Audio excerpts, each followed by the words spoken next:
Welcome to our deep dive into the captivating world of Greek mythology.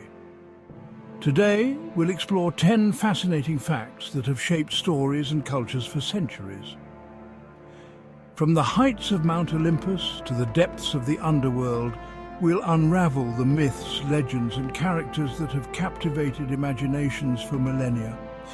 Get ready to encounter gods and monsters, heroes and villains, and stories that have echoed through time, influencing art, literature, and even our understanding of the cosmos. The 12 Olympians, imagine them as this universe's ruling council of the cosmos. They presided over everything from the heavens to the underworld. Zeus, the big guy, ruled the sky, always keeping a watchful eye, and a mischievous one at that. His brother Poseidon commanded the seas, moody just like the ocean itself. Now Hades, he's the one in charge of the underworld, a bit reclusive, but hey, managing the afterlife is a tough job. Each Olympian had their own cosmic portfolio, their own unique powers. Athena, the goddess of wisdom, imagine her as the universe's librarian, holding knowledge of the ages. And then there's Aphrodite, the goddess of love and beauty, the universe's artist, shaping beauty wherever she roamed. But here's the thing, these gods, they weren't just sitting around on Mount Olympus. They were deeply invested in human affairs. They meddled, they intervened, they shaped destinies, for better or for worse. Let's talk about Zeus, the king of the gods, and his, well, active social life. He was notorious for his romantic escapades across the cosmos. Goddesses, nymphs, mortals, no one was immune to his charms. These encounters produced famous figures like Hercules and Perseus. Zeus was a master of disguise, a cosmic chameleon. He could change into anything to woo his objects of affection. And Hera, well, she wasn't too thrilled about it. Now let's talk about Hercules, Zeus's son, the epitome of strength and heroism. But even demigods have their bad days, and Hercules had a doozy. Driven mad by Hera, he committed a terrible act, slaying his own family. Talk about a cosmic guilt trip. To atone for his sins, he was given 12 seemingly impossible tasks, the legendary 12 Labors. These weren't your average chores, mind you. Slaying the Nemean lion, a beast with impenetrable hide, that was one errand. Capturing the Erymanthian boar, a creature that could level mountains, another item on his to-do list. And then there was Cerberus, the three-headed hound guarding the underworld. Talk about a tough customer.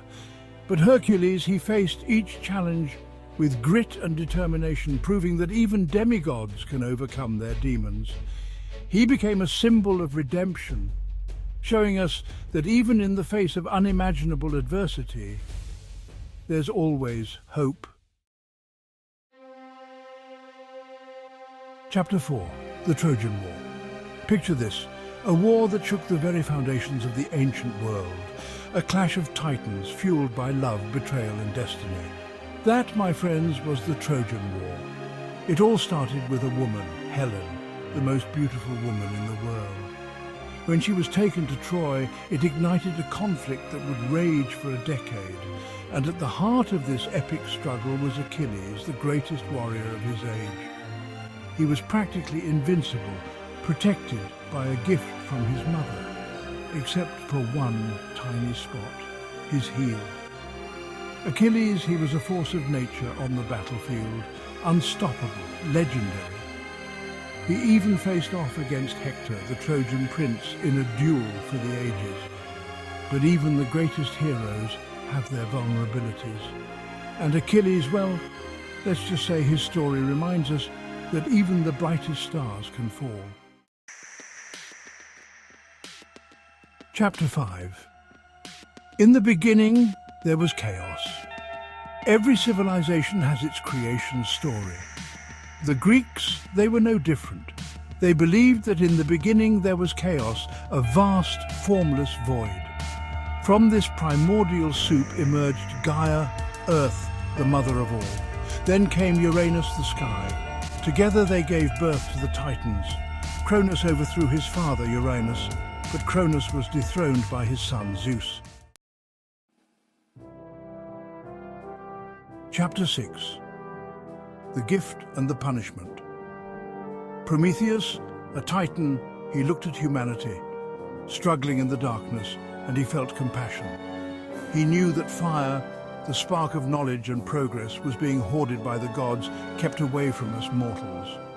So, he did what any self-respecting rebel would do: he stole it. He brought fire to humanity, and with it he ignited the flames of civilization.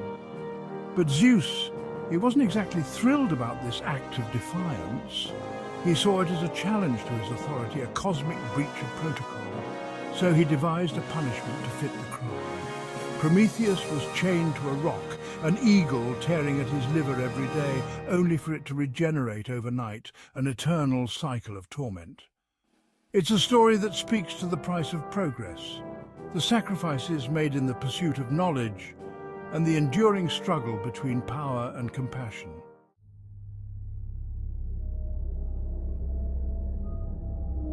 Chapter 7.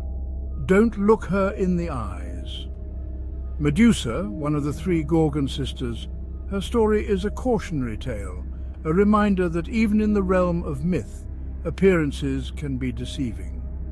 Once, she was a beautiful maiden, but a terrible act of violence transformed her into a creature of terror. Snakes for hair, a gaze that could turn you to stone, she became the embodiment of fear itself. But Medusa's story is more than just a monster story. It's a story about trauma, about the ways in which pain and injustice can twist even the most beautiful souls. And it's a story about courage, about the hero Perseus, who, with the help of Athena, faced his fears and ultimately triumphed over Medusa, using her own image against her. It's a reminder that sometimes the greatest monsters we face are the ones we create ourselves. Death, it's the ultimate mystery, the one cosmic journey we all must take. The Greeks envisioned the afterlife as a shadowy realm ruled by Hades. Souls crossed the river Styx, ferried by Charon, the boatman of the dead. Charon demanded a coin for passage. It was a perilous journey into the unknown. Souls were judged, their deeds weighed on cosmic scales. The virtuous were rewarded with eternity in Elysium. The wicked were condemned to Tartarus, a pit of despair. Oedipus. His story is a tragedy of epic proportions, a tale of fate, free will, and the futility of trying to outrun destiny. From the moment he was born, a prophecy hung over him like a dark cloud, predicting that he would one day kill his father and marry his mother. His parents, desperate to defy fate, abandoned him, hoping to break the prophecy's grip. But fate, it has a way of weaving its own intricate tapestry. Oedipus, unaware of his true parentage, fulfills the prophecy in a series of tragic events, becoming a cautionary tale about the limits of human knowledge and the power of destiny. It's a story that has resonated through the ages, a reminder that even in our attempts to control our own narratives, there are forces beyond our comprehension that shape our paths. Orpheus and Eurydice, their love story is the stuff of legends, a testament to the power of music and the depths of human devotion.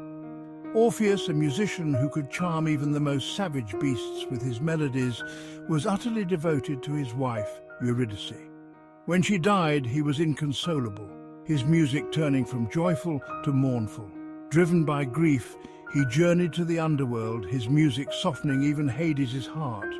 He was given a chance to bring Eurydice back, but with a catch, a test of faith.